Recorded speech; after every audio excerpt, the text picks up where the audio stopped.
Terror attack Bharat के लिए कोई नई बात नहीं है, वो भी जम्मू एंड कश्मीर में।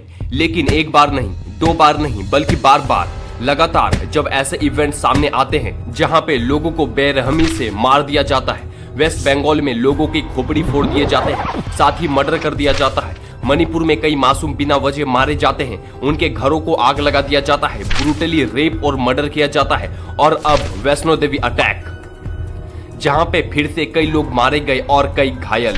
इन सब को देख के मैं सिर्फ एक चीज बोलना चाहूंगा, क्या सेंट्रल गवर्नमेंट झक मार रही है और जुडिशरी पहले तो अंधी थी, गूंगी बहरी कब से हो गई है। इस वीडियो को मैंने दो पार्ट्स में डिवाइड कर दिया है। First, introduction and explanation of Vaishno Devi attack. Second, audience reaction. Let's start.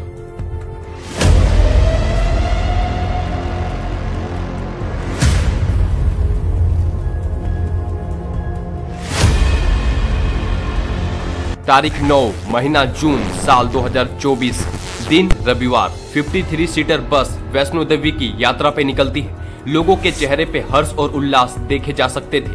भक्ति भाव और प्रेम के साथ भक्त बस पे बैठे हुए थे और अपने मंजिल का इंतजार कर रहे थे कि कब उनको माता के दर्शन होंगे। ये सब लोग बिलोंग करते थे दिल्ली, उत्तर प्रदेश और राजस्थान से। इसी बीच इन सबके साथ एक ऐसा हादसा होता है जिसके बाद इनका ये सफर आखिरी सफर बन जाता है। Reasi district, Jammu and Kashmir, near Tihrat village, pony area. जब बस शिवखोरी मंदिर से कतारा वैष्णो देवी मंदिर जा रही थी, उस समय आतंकवादियों ने बस को गोली से छल्ली कर दिया।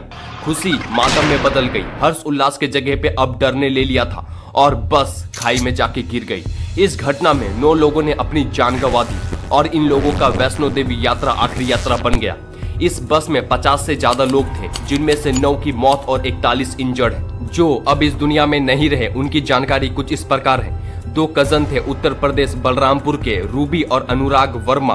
बलरामपुर के डिस्ट्रिक्ट मजिस्ट्रेट अरविंद सिंह ने बताया कि बलरामपुर से टोटल 12 लोग निकले थे वैष्णो देवी की यात्रा में, जिसमें मृतक के मां और उसकी छोटी बहन मेना वर्मा भी शामिल थी, जो गोलीबारी के दौरान घायल पाई गई। साथ ही राजस्थान जयपुर के राजेंद्र सैनी, उनकी वाइफ ममता, उनकी रिलेटिव पूजा सैनी और उनका 2 साल का बच्चा इस घटना में मारा गया। बाकियों की उम्र 42, 40 और 30 है। ओम प्रकाश सैनी जो पिता हैं पूजा सैनी के, उन्होंने प्रेस को बताया कि पूरी फैमिली इंक्लूडिंग पूजा हस्बैंड पवन जून 7 को घर से निकली थी वैष्णो देवी की यात्रा के लिए। साथ ही 9 जून संडे को रात 9:15 में उनके रिलेटिव ने उनको फोन करके बताया कि बस में आतंकवादियों ने हमला कर दिया है, जिसमें पवन घायल हो गया है। जो भी लोग इस घटना में मारे गए, उन सबका शरीर उनके घर पे पहुंचा दिया गया है। इस हमले में टोटल 5 आतंकवादी शामिल थे, जिनमें से 4 पाकिस्तान और 1 कश्मीर का था। पुलिस और सीआरपीएफ अपनी खोज में लगी हुई है। वहीं डीआईजी का कहना है कि हमने 20 सस्पेक्ट्स को पकड़ के रखा है और उनसे पूछताछ चल रहा है। वहीं उस दिन के बाद फिर 2 दिन में 2 अटैक हुए, डोडा डिस्ट्रिक्ट और कठुआ डिस्ट्रिक्ट में, जिनमें 2 आतंकवादी ढेर हो गए और 1 सीआरपीएफ जवान शहीद, बाकी के 2 फरार, जिनका स्केच वहां के प्रशासन ने जारी किया है और 20 लाख का इनाम भी रखा है। ये रहा स्केच। Second, audience reaction. इस इवेंट के बाद देश विदेश में लोगों के मन में मृतकों और घायलों के प्रति सहानुभूति और करुणा है। इजराइल, ऑस्ट्रेलिया, यूएसए, इटली और अदर्स। हद तब हो गई जब एक पाकिस्तान का क्रिकेटर हसन अली ने इस बात पे सहानुभूति जताई, साथ ही ट्रेवियस हेड, सौरभ नेत्रवालकर और एक्सेट्रा।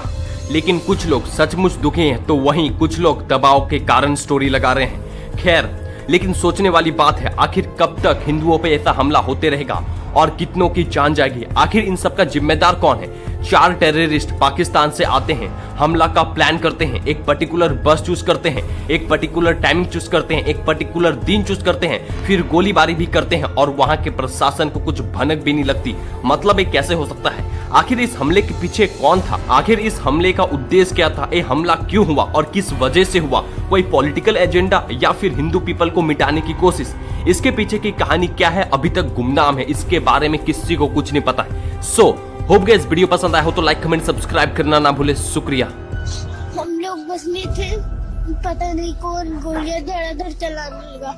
कुछ देर शांत हो हम लोगों ने जल्दी बस से नीचे उतरा। वो बहुत लोग बस में भी थे। हम लोगों ने नीचे उतर के थोड़ी देर कैसे लेटे हुए, कुछ देर गोलियां नहीं चली। फिर उसके बाद में गोलियां नहीं चली, हम लोग खाई में गिर पड़े क्योंकि टायर में लग गया था गोली एक, तो इस वजह से डिसबैलेंस हो गया।